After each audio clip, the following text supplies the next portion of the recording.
ప్రభునందు ప్రియమైన సహోదరి సహోదరులారా, దైవ సన్నిధిలో మనమందరము కూడా ఉండగా దేవుని వాక్యాన్ని చదువుకుందాం. పాత నిబంధన గ్రంథములో నుండి ద్వితీయోపదేశకాండము 6వ అధ్యాయము. ద్వితీయోపదేశకాండము 6వ అధ్యాయము మొదటి వచనం నుండి మనము కొన్ని వచనాలు మనం చదువుకుందాం. నీవును నీ కుమారుడును నీ కుమారుని కుమారుడును నీ దేవుడైన యెహోవాకు భయపడి నేను నీకు ఆజ్ఞాపించు ఆయన కట్టడలనియు ఆజ్ఞలనియు నీ జీవిత దినములన్నిటను గైకొనుచు నీవు దీర్ఘాయుష్మంతుడు వగునట్లు మీరు స్వాధీనపరుచుకున్నటకు యోర్దాటి వెళ్ళుచున్న దేశమందు మీరు జరుపుకున్నటకు మీకు బోధింపవలనని మీ దేవుడైన యెహోవా ఆజ్ఞాపించిన ధర్మమంతయు అనగా కట్టడలు విధులు ఇవే. కాబట్టి ఇశ్రాయేలు, నీ పితరుల దేవుడైన యెహోవా నీతో చెప్పిన ప్రకారము పాలు తేనెలు ప్రవహించు దేశంలో మేలు కలిగి బహుగా అభివృద్ధి ఉన్నట్లు నీవు వాటిని విని అనుసరించి నడుచుకొనవలెను. క్రొత్త నిబంధనలో ఒక మాట చదువుకుందాం. ఎఫెసీయులకు రాసిన పత్రిక, అపోస్తలుడైన పౌలు ఎఫెసీయులకు రాసిన పత్రిక 6వ అధ్యాయము 4వ వచనం, 2-3 వచనాలు కలిసి ఉన్నాయి, చదువుకుందాం. ఎఫెసీయులకు రాసిన పత్రిక 6వ అధ్యాయం 2-3 వచనాలు. నీకు మేలు కలుగునట్లు నీ తండ్రిని తల్లిని సన్మానింపుము, అప్పుడు నీవు భూమి మీద దీర్ఘాయుష్మంతుడవు అగుదువు. ఇది వాగ్దానముతో కూడిన ఆజ్ఞలలో మొదటిది. ప్రార్థన చేద్దాం. మహిమగల దేవా, స్తోత్రార్హుడా, నీకు వందనాలు, స్తోత్రాలు నాయన. ఇంతదనుక కీర్తనల ద్వారా మిమ్మను మహిమపరిచి ఘనపరిచే భాగ్యం మాకు ఇచ్చినందుకు వందనాలు. మా దేవా, మా ప్రభువా, ఈ కూడిక సందర్భం మీరు ఎరిగి ఉన్నారు. మా తండ్రి, ఈ వాక్యమును మేము చదువుకున్నాము. ఒకడు మీ పక్షంలో నిలబడి ఉన్నాడు. మనుష్య మాత్రుని మరుగు చేయండి. మా ప్రభువా, మా దేవా, మీ స్వరాన్ని నేరుగా మాతో మాట్లాడుచుండండి. మా హృదయములను మీరు స్పృశించండి. మా హృదయములను మీరు తాకి మీ వాక్యపు జల్లులతో మమ్మను తృప్తిపరచి దీవించి పంపమని మా ప్రభువైన యేసుక్రీస్తు నామమును ఘనపరచుమని మా రక్షకుడును మా ప్రభువైన యేసుక్రీస్తు నామమున వేడుకొని ప్రార్థన చేస్తున్నాము తండ్రి, ఆమేన్. ప్రభునందు ప్రియమైన సహోదరులారా, నేను ప్రభువుని నమ్ముకుని 23 సంవత్సరాలు అయింది. ఈ మొదటి ఇదే మొదటి కుటుంబ ప్రార్థన సందర్భం వినటం చాలా సంతోషంగా ఉంది నాకు. నా తల్లిని నేను సన్మానిస్తున్నాననే మాట బహుశా 3 సంవత్సరాల నుంచి చేస్తున్నారని చెప్పారు, కానీ నేను సందర్భం బహుశా వినునేమో నేను, కానీ ఈసారి క్లారిటీగా విన్నాను. నాకు చాలా సంతోషంగా ఉంది.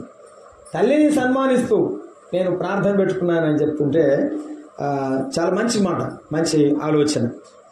2 సందర్భాల్లో 2 విధాలుగా మనము వాక్యాన్ని చదువుకున్నాం.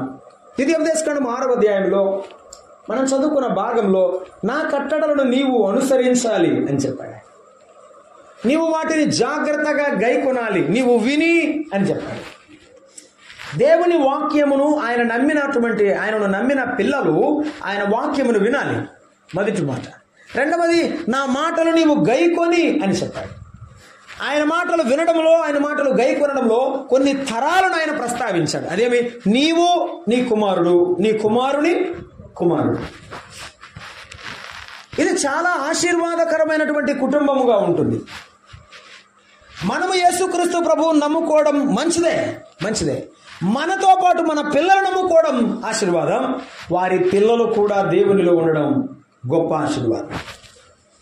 ఇటువంటి కుటుంబంతో ఆయన చెప్తున్న మాట ఏమిటంటే, నా మాటలు మీరు జాగ్రత్తగా వినండి, జాగ్రత్తగా వాటిని మీరు పాటించండి.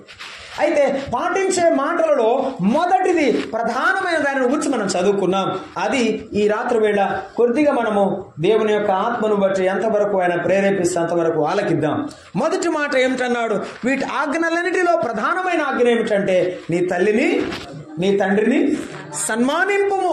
నీ తల్లిని నీ తండ్రిని సన్మానింపుము. తల్లిదండ్రులను సన్మానించుట గొప్ప ఆశీర్వాదం అని బైబిల్ గ్రంథము సెలవిస్తున్నది. ఎంతవరకు మనము సన్మానిస్తున్నాము? సన్మానించుట అంటే ఘనపరచుట, వారిని మన్నన చేయుట, వారి మాటను వినుట, వారు చెప్పినట్లు చేయుట. దీర్ఘాయుష్మంతుడవుతావు. వాస్తవమే. దేవుని నమ్ముకున్న పిల్లలమైన మనము దేవుని వాక్యమును మనము ఆలకిస్తున్నాము. ఆయన చెప్పినట్టుగా తల్లిదండ్రులను మనము సన్మానించాలని మనము నేర్చుకుంటున్నాం. బైబిల్ గ్రంథంలో దేవుని సన్నిధిలో ఆయనను విశ్వసించిన వారు తమ తల్లిదండ్రులను ఎలాగూ సన్మానించారు, వారు ఎలాగూ ఆశీర్వదింపబడ్డారు. దైవ గ్రంథంలో కొద్దిగా మనం ఆలోచన చేద్దాం.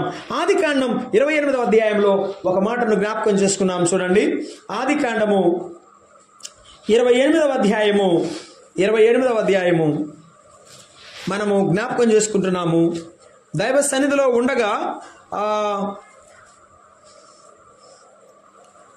27వ అధ్యాయం 27:42 చదువుకుందాం. 27:42 ఆ రిబ్కా తల్లి తన కుమారుడిని యాకోబు దగ్గరకు వచ్చింది. ఏమని చెప్తుంది?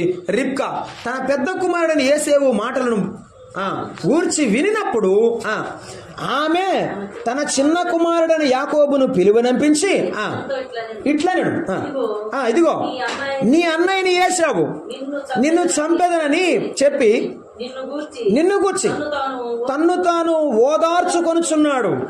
కాబట్టి నా కుమారుడా, నీవు నా మాట విని లేచి హారానులోనున్న నా సహోదరుడు లాబాను వద్దకు పారిపోయి నీ అన్న కోపము చల్లారు వరకు, నీ అన్న కోపము నీ మీద నుండి తొలగి నీవు అతనికి చేసిన వాటిని అతడు మరుసు వరకు లాబాను వద్ద కొన్నాళ్ళు ఉండుము.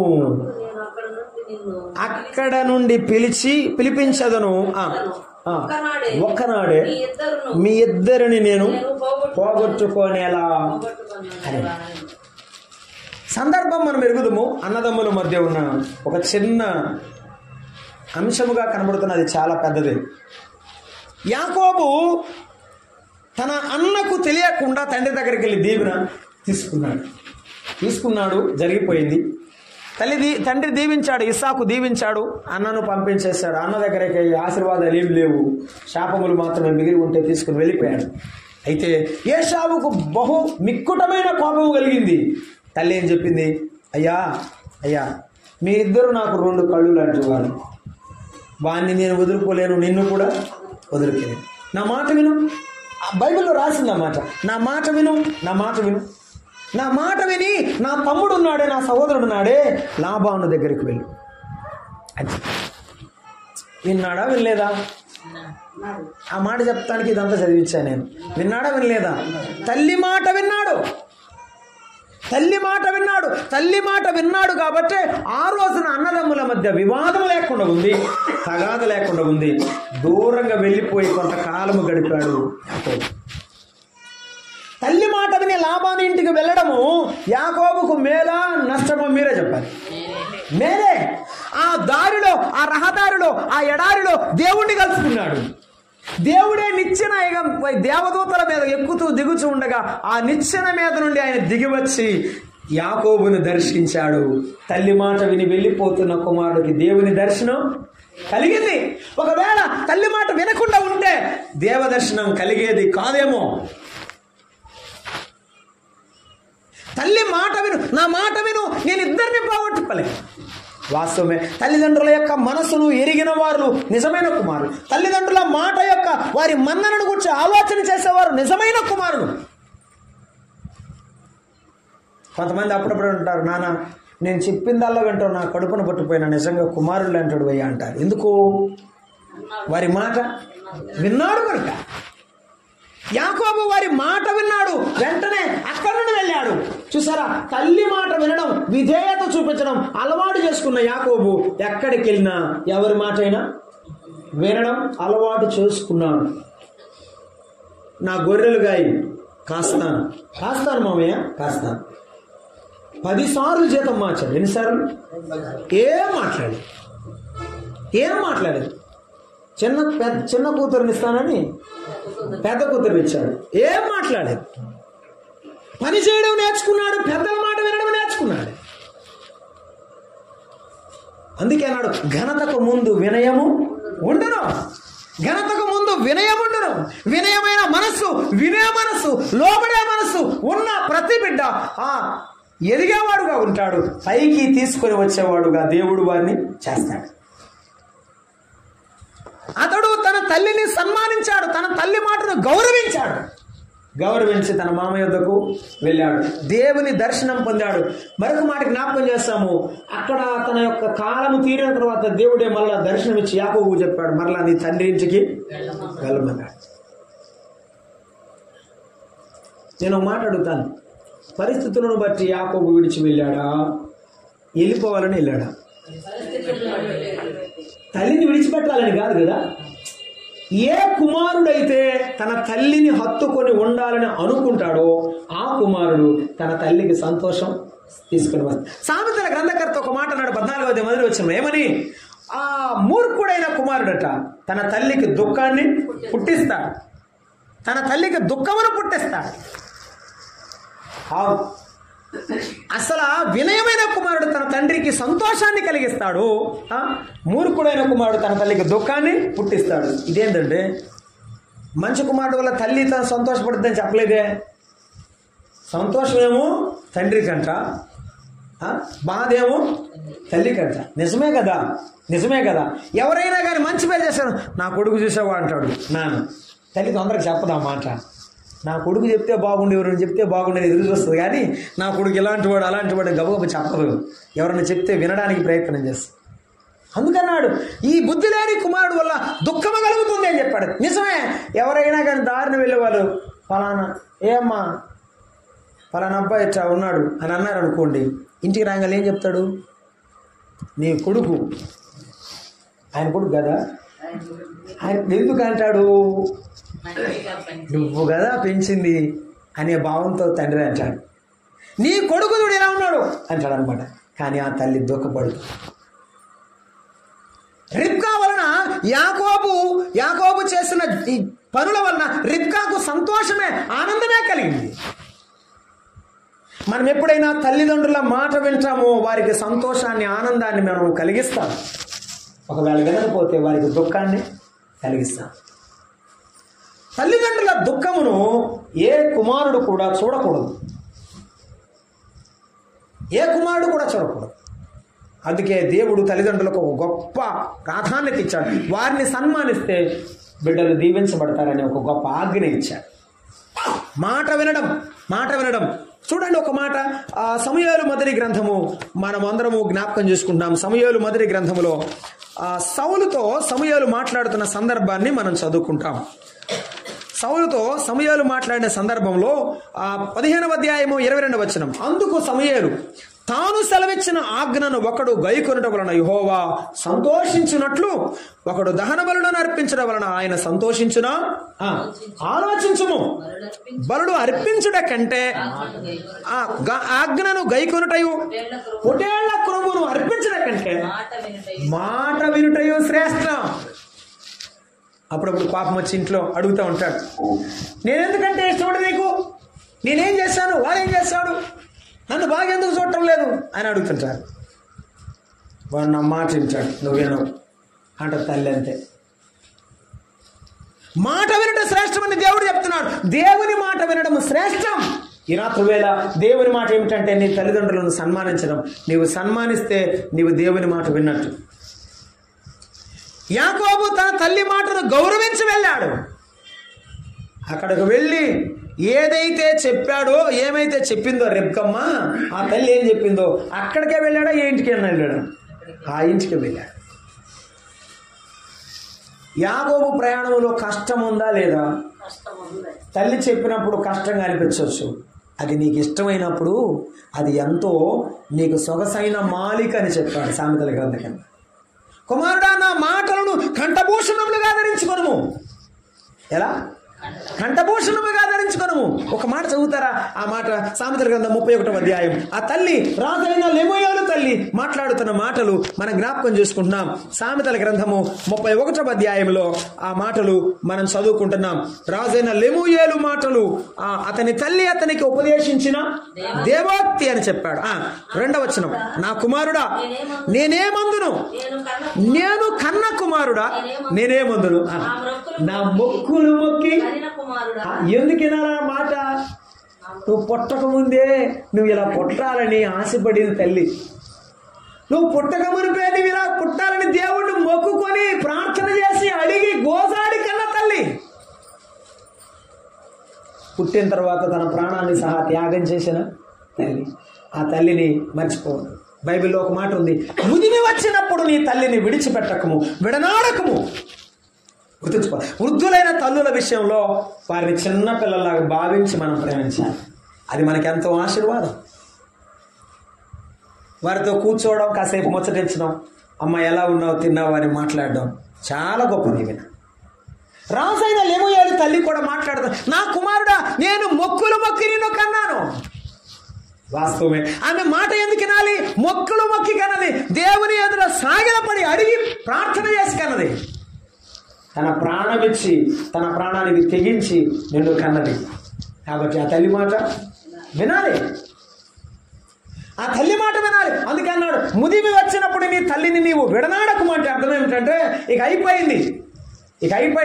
ఏమైపోయింది? బలం అయిపోయింది, కంటి చూపు తగ్గిపోయింది, శక్తి లేదు, మాట్లాడలేదు, నడవలేదు. కాబట్టి ఇంకేం అవసరం లేదు, అమ్మ అవసరం లేదు. ఇద్దరు అన్నదమ్ములంట ఆస్తులన్నీ పంచుకున్నారంట. అమ్మ నాన్న మిగిలిపోయారంట. మిగిలిపోతే పెద్దోడు అన్నాడంట, రే నేను అమ్మని తీసుకెళ్తాను, నువ్వు నాన్న తీసుకెళ్ళి అన్నాడంట. అంటేను కాదు నేనే అమ్మని తీసుకెళ్తాను, నువ్వు నాన్న తీసుకెళ్ళానంట. అది ఎందుకు అట్లా అంటున్నావు అని అడుగుతాను. అదిలే నువ్వు ఊరుకో అంటున్నాడంట భార్యని. ఇంట్లోకి వెళ్ళినాక భార్య అడిగినాడు, ఎందుకు అంచాను? అమ్మ అయితే ఒంట్లో గుంట్లో తగ్గితే నానేం చేస్తాడు, వరకు కూర్చుంటాడు, నీకు తెలీదు తెక్కదని అన్నాడంట. అమ్మ అయితే ఓపికంటే అన్నీ చేసి పెట్టింది. ఓపిక పోతే ఏం చేయనప్పుడు ఏం చేయాలి? నువ్వు చేస్తావా? నువ్వు చేస్తే నిజంగా నువ్వు నిజమైన కుమారుడు, దేవుడు నిన్ను దీవిస్తాడు. చాలాసార్లు ముసలి వాళ్ళు ఏం కోరుకుంటారంటే అండి, నేను చాలాసార్లు చూశాను, ఒక్కసారైనా కొడుకు కానీ కూతురు కానీ ప్రక్కన వచ్చి కూర్చొని కాసేపు మాట్లాడతారేమో చూస్తారు. ఏం చేయక్కర్ల వాళ్ళకేం కోట్లు ఇవ్వక్కర్లా, లక్షలు ఇవ్వక్కర్లా, పక్కన కూర్చొని అమ్మ ఎట్లున్నావు అని ఒక చెయ్యేసి చాలా నివృత్తు, అమ్మ తిన్నావా, ఎలా ఉంది, అడిగిందా, ఏమి నీకు ఏమైనా ఇబ్బందిగా ఉందా అని అడిగితే ఆ మాటకు చాలు. ఏమి ఇస్తారు? కోటి ఇస్తాడా? ఏమి ఎక్కర్లేదు. తల్లిదండ్రుల విషయంలో వాళ్ళు మాట ఉన్నారు. రాజైన లెమూయేలుకు ఆ తల్లి చెప్తున్నది, నేను మొక్కులు మొక్కి నిన్ను కన్నాను. అవును నిజమే, కనుక ఆ తల్లి మాటను మనం వినాలి అని చెప్తున్నాడు. 3వ వచనం చూస్తున్నాం, నీ బలమును స్త్రీలకే ఇవ్వకము, రాజులను నివసింపజేయ స్త్రీలతో సహవాసము చేయకము, ద్రాక్షారసము త్రాగుట రాజులకు తగదు. లెమూయేలు అది రాజులకు తగదు. తల్లి తన బిడ్డను ప్రక్కన కూర్చోబెట్టుకొని, నాయన ఇది చెయ్యవాక నాన్న, ఇది చెయ్యి నాయన, ఇది చెయ్యొద్దు అని చెప్తుంది. కాబట్టే తల్లి మాట్లాడాలి. ఎందుకు తల్లి మాట్లాడాలి? ఏది మంచిగా చెప్తుంది, ఏది చెడో చెప్తుంది, ఏది చెయ్యకూడదో చెప్తుంది. కాబట్టి తల్లి దగ్గర బిడ్డ పెరగాలి. అందుకని కుటుంబ బాధ్యత, గొప్ప బాధ్యత తల్లి చేతులు పెట్టాడు దేవుడు. తండ్రిని ఇంటికి శిరస్సుగా నియమించాడు, కానీ కుటుంబ పరిపాలన అప్పగించబడింది ఎవరికంటే తల్లులకే, నీకే. అందుకని ప్రతి బిడ్డ, ఆడబిడ్డ కానీ మగబిడ్డ కానీ, ప్రతి బిడ్డ తల్లి దగ్గర కూర్చొని జాగ్రత్తగా మంచి చెడులు నేర్చుకోవాలని బైబిల్ చెప్తున్నారు. రాజైన లెమూయేలు తల్లి కూడా, సొలొమోను తల్లి కూడా తన యొక్క బిడ్డకు ఇవన్నీ నేర్పించినది.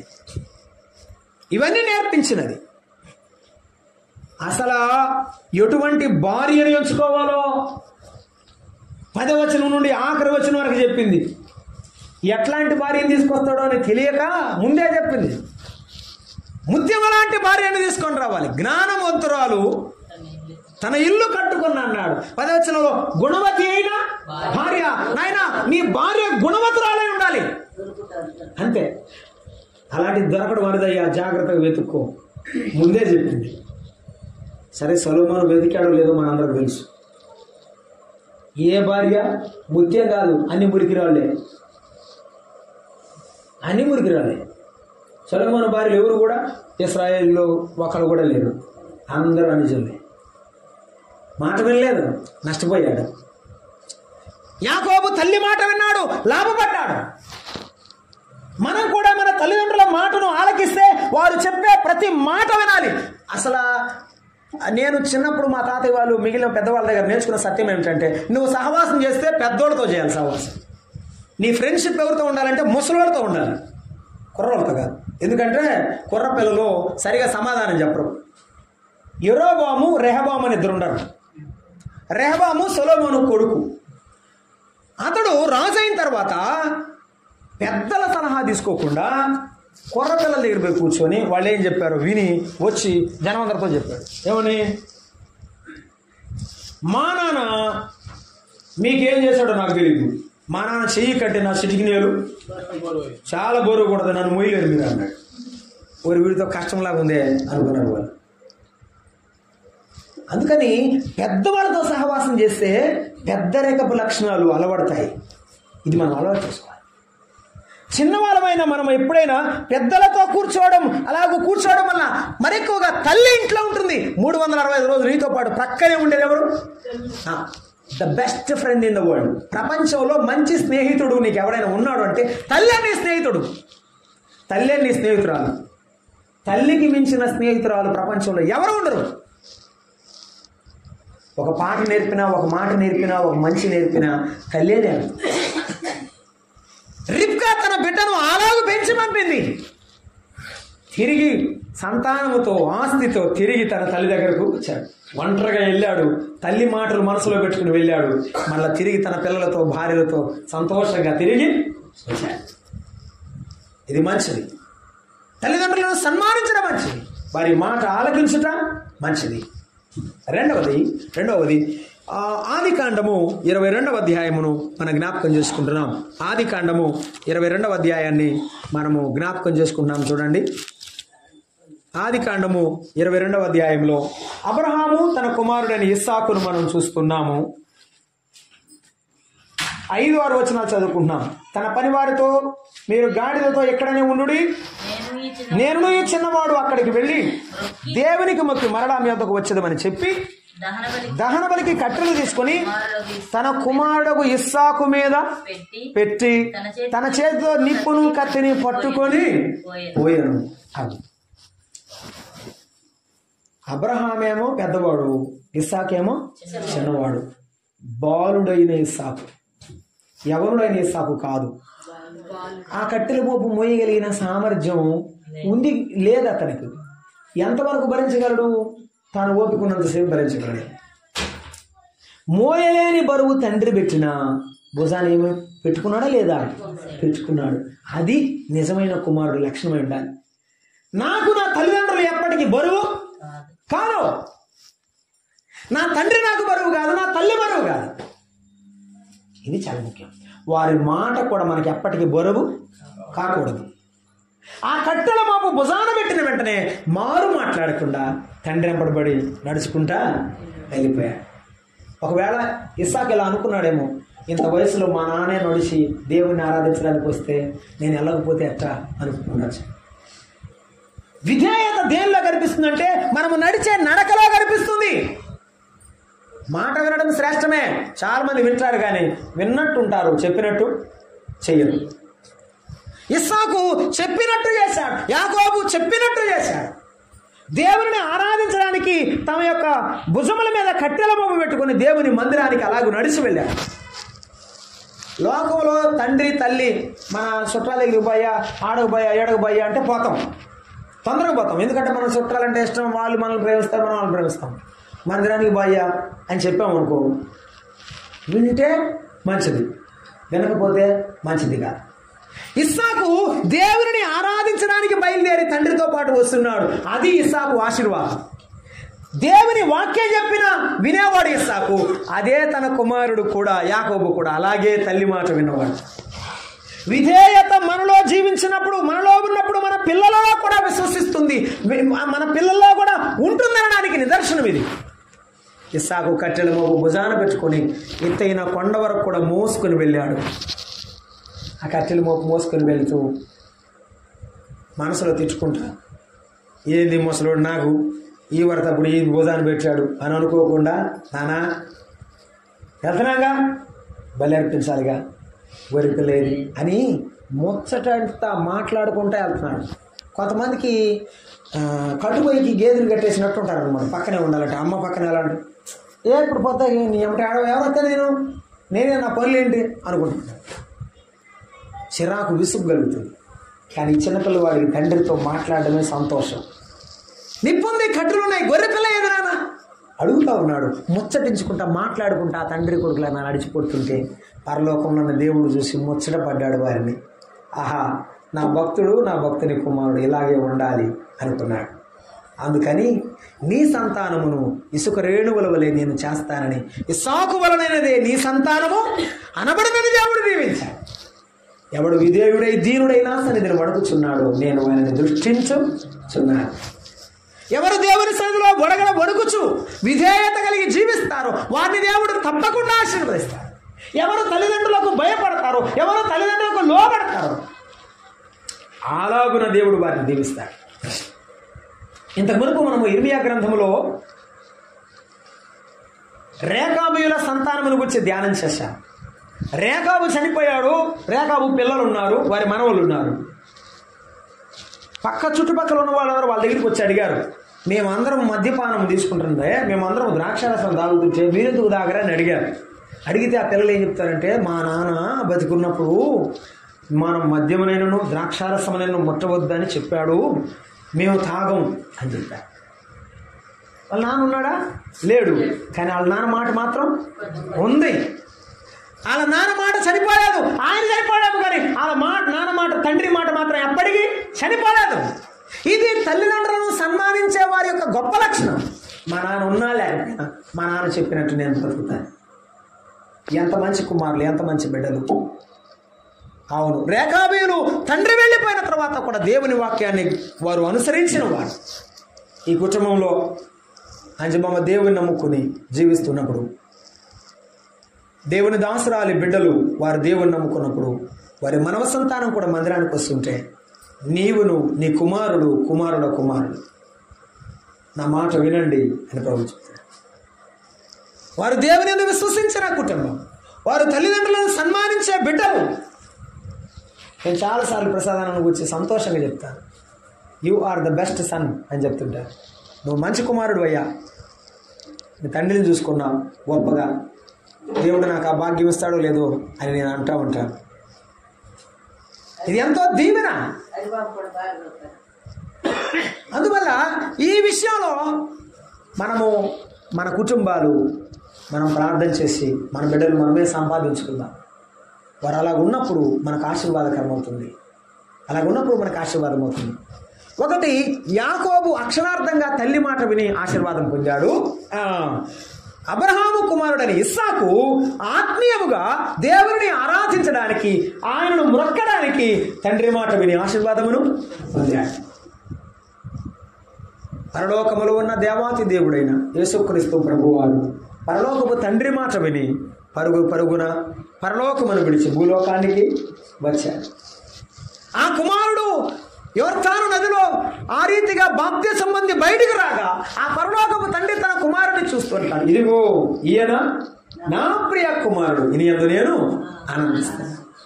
నా కుమారుడిని నేను పంపినందుకు సంతోషిస్తున్నా, నా కుమారుడిని నేను భూలోకంలో మీ కొరకు పంపినందుకు ఆనందిస్తున్నాను అన్నాడు. తండ్రిని సంతోషపెట్టే కుమారుడు, సన్మానించే కుమారుడు అంటే సంతోషపెట్టే కుమారుడు. అందుకే ఆయన అంటున్నాడు, నా కుమారుని మాట వినండి, లేకపోతే నేను మిమ్మల్ని దండిస్తాను. అవును, ఈ రాత్రి వేళ దేవుని మాటలు వింటున్నా ప్రియమైన సోదరుడా సోదరి, నీవు ఎటువంటి వాడవు, ఎటువంటి దానవు, నీ కుటుంబంలో తల్లిని తండ్రిని సన్మానిస్తున్నావా? నేను అన్నీ చేస్తున్నాను అని చెప్పుచు నీ తల్లిదండ్రులను నీ కుటుంబాన్ని విస్మరిస్తే విశ్వాసిని కాలేవు. యేసుక్రీస్తు ప్రభువారు తన జీవితంలో పరలోకపు తండ్రిని మహిమపరిచాడు. కాబట్టి తండ్రికి ఆనందాన్ని తీసుకుని వచ్చాడు. ఎలాంటి ఆనందాన్ని తీసుకుని వచ్చాడంటే, ఆ పరలోకపు తండ్రి భూమి మీద ఉన్న బిడ్డలందరూ కూడా ఆయన బిడ్డలుగా లోకములో జీవిస్తూ ఉండగా వారందరూ పడి చెడిన వారై లోకములో త్రోవ తప్పిన వారై ఉండగా వారందరినీ కాపాడాలని తండ్రి సంకల్పమై ఎంతో వేదనలో మునిగి ఉంటే ఈ కుమారుడు నన్ను పంపుము తండ్రి, నేను ఉన్నానన్నాడు. తండ్రి మనసు, తండ్రి దుఃఖమును ఎరిగిన వాడే నిజమైన కుమారుడు. తండ్రి దుఃఖాన్ని ఎరిగి తండ్రి దుఃఖాన్ని తీసివేయడానికి ప్రయత్నం చేస్తుంటాడు నిజమైన కుమారుడు. తాతయ్య ఇల్లు కప్పుతాడు కదా, అప్పుడు చెప్పేవాడు ప్రార్థనలో, మరట్లా ముసలాయన ఇల్లు కప్పుతా ఒరే నెత్తి మీద కొట్టేసుకోరా, కండు వేసుకోరా, నువ్వు ఎండబడుతున్నా అంటున్నాడు అంట తండ్రి కొడుకుని కింద ఉండి.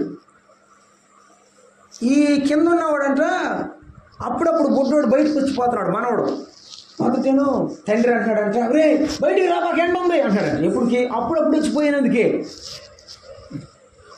వచ్చిపోయినందుకే అంత ప్రేమ ఉంటే వారికి ఎండలో ఉన్నందుకు తండ్రికి ప్రేమ ఉండదా? ఉంటుంది.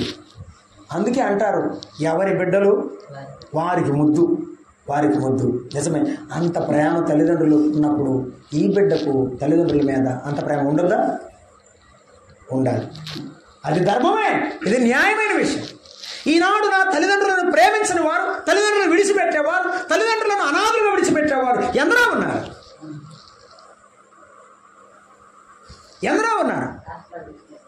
చాలా విషయాల్లో నేను ఈ విషయాన్ని బాధపడుతూ ఉంటాను.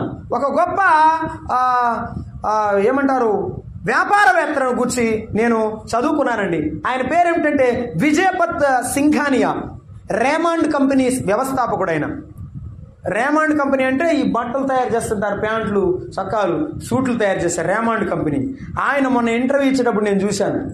ఆయన ఇంటర్వ్యూ ఇచ్చేటప్పుడు ఆయన ఇప్పుడు ఎక్కడున్నాడంటే ఒక చిన్న గదిలో ఉన్నాడు. 36 అంతస్తుల భవనంలో ఉండేవాడంట. ఆస్తి కొడుకులు పంచుకొని ముసలాయన్ని ఒక ఇంట్లో పడేసి ఒక గది, ఆయన గది కూడా ఆయన స్నేహితుడి గది అంట, ఆయన సొంత ఇంట్లో కూడా కాదు. ఆయన ఏడుస్తూ చెప్పాడు, మనుషులు డబ్బులు సంపాదిస్తాం, మనుషులను సంపాదించినోడు నిజమైన మనిషి అన్నాడు ఆయన. డబ్బులు సంపాదిస్తాం కానీ డబ్బులు కాదట, మనుషుల మనసులను గెలుచుకున్నవాడు, సంపాదించినవాడు నిజమైన మనిషి. అయితే ఈ రాత్రి వేళ విను, యేసు ప్రభు అందరి హృదయాలు గెలుచుకున్న దేవుడు. ఆయన వలె బతికితే నువ్వు నిజమైన కుమారుడు అవుతావు. ఆయన వలె జీవిస్తే ఆయనకు వారసుడు అవుతావు. అందుకే పరలోకం నుండి దిగి వచ్చిన దేవాతి దేవుడు మానవులందరూ దుష్టత్వంలో నుండి జీవించి వారు దుష్టత్వంలో మరణించడం ఆయనకి ఇష్టం లేక దుష్టత్వము నుండి మళ్లించడం వలన ఆయన మనలను ఆశీర్వదించడానికి లోకములోనికి దిగి వచ్చాడన్నాడు అపోస్తల కార్యముల గ్రంథం 3:27. ఆయన ఈ లోకానికి వచ్చింది దుష్టత్వం మళ్లించడానికి, మనలో ఉన్న ఆ చెడ్డ ఆలోచన, చెడ్డ తలంపులు, చెడ్డ జీవితాన్ని తీసివేసి మంచి జీవితం ఇవ్వడానికి వచ్చాడు. అందుకే మన కొరకు కలువరి శిలువలో ఆయన మన కొరకు ఈ లోకములో అప్పగింపబడ్డాడు. తనను తాను అప్పగించుకొని కలువరి శిలువలో మన కొరకు వేలాడతీయబడ్డాడు. మిత్రులారా, మన కొరకు తన రక్తమును చిందించి ఆయన మరణించాడు. సమాధి చేయబడినప్పటికీ ఆయన తిరిగి లేచాడు, మరణమును జయించాడు. ప్రతి మానవుని మరణము నుండి విడిపించడానికి, పాపము నుండి విడిపించడానికి, దుష్టత్వము నుండి విడిపించడానికి ఆయన మన కొరకు తన అమూల్యమైన రక్తము చిందించాడు. నిర్దోషమును నిష్కలంకమునకు గొర్రె పల్ల వంటి క్రీస్తు రక్తము చేత మనను పవిత్రపరచినాడు యేసయ్య. ఈ రాత్రి వేళ ఎవరైనా ఇంకా యేసు ప్రభువును నమ్ముకోకపోతే ప్రభునందు విశ్వాసం ఉంచండి. ఆయన వలె జీవించడం వలన ఒక నిజమైన కుమారుడుగా, తండ్రికి తల్లికి ఇష్టమైన ప్రియమైన కుమారుడుగా జీవించగలరు.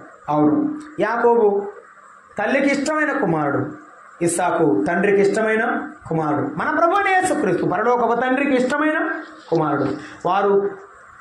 వారి యొక్క కుటుంబాల్లో తల్లిదండ్రులను సన్మానించిన వారు. ఈ రాత్రి వేళ మనం కూడా మన జీవితాల్లో తల్లిదండ్రులను సన్మానిస్తూ ప్రభు నామాన్ని గణపరుస్తూ ముందుకు సాగిపోవాలని ప్రభు పేరట మనం చేస్తూ ముగిస్తున్నాం. దేవుడు తన వాక్యమును మనకు వినికిడిలో దీవించునుగాక. ఆమేన్. ప్రేమ స్వరూపమైన దేవా, స్తోత్రార్హుడా, మీకు వందనాలు. ఈ రాత్రికాల సమయంలో మీరు మాకు ఇచ్చిన మీ యొక్క సందేశమును బట్టి స్తోత్రాలు నాయన. అవును నాయన, అక్షరార్థంగా తల్లిదండ్రుల మాట మేము వినాలి. ఆత్మీయంగా కూడా మందిరానికి వచ్చే విషయంలో, ఆరాధించే విషయంలో, మీ పరిచయం చేసే విషయంలో తల్లిదండ్రుల మాట విని అలాగున లోబడి జీవించే బిడలుగా ప్రతి బిడను ఆశీర్వదించిన ఆయన. మీ రాజ్యము కొరకై ఆయత్తపడే బిడ్డలుగా సహాయం చేయి ప్రభువా. ఇంకెవరైనా మారు మనసు పొందకుంటే ఈ రాత్రి వేళ వారిని ఆకర్షించండి. నిజమైనటువంటి జీవితమును వారు కలిగి ఉండడానికి, మీ మార్గములోనికి రావడానికి సహాయం దయచేయమని వేడుకుంటున్నాం. బాబాను ప్రసాదాలను దీవించండి నాయన. అన్నదమ్ముల అన్యోన్యత, ఐక్యత కుటుంబంలో ఇచ్చినందుకు స్తోత్రములు. ఇరువురికి ఆరోగ్యాలు దయచేయండి. ప్రసాదన కుటుంబాన్ని జ్ఞాపకం చేసుకున్న ఆయన సత్యవతి సిస్టర్ బిడ్డలను ఆశీర్వదించే ప్రభువా. తల్లి అంజమ్మ కొరకు ప్రార్థన చేస్తున్న వృద్ధురాలు నాయన, మీరు ఇచ్చినటువంటి ఆరోగ్యాన్ని బట్టి వందనాలు. ఆయన కంటి ఆపరేషన్లో సహాయం చేసినందుకు స్తోత్రములు. పూర్ణమైన స్వస్థత దయచేయండి. ఎక్కడ చూపించండి. కుమారక వారి బిడ్డల కొరకు ప్రార్థిస్తున్నాను ఆయన. మరి కుమార్తె చంద్ర కళ్యాణి వారికి ఇచ్చినటువంటి పాపను దీవించండి.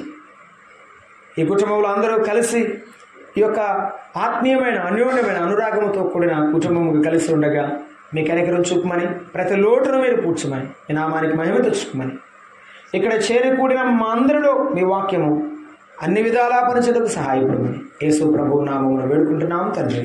ఆమేన్.